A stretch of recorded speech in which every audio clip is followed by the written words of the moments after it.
Я, Александра Потрясаева, мне 21 год. С 6 лет я круглая сирота.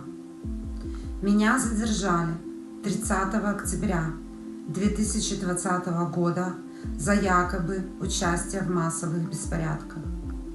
Когда меня задержали первый раз в августе 2020 года, я пережила пытки, избиение, унижение, оскорбление. Меня угрожали изнасиловать. Меня заставляли раздеваться и вставать на растяжку, и при этом без остановки избивали.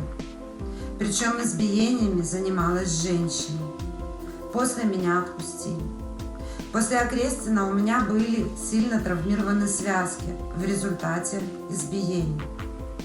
Я обратилась в Следственный комитет Республики Беларусь, но мне отказали в приеме заявления.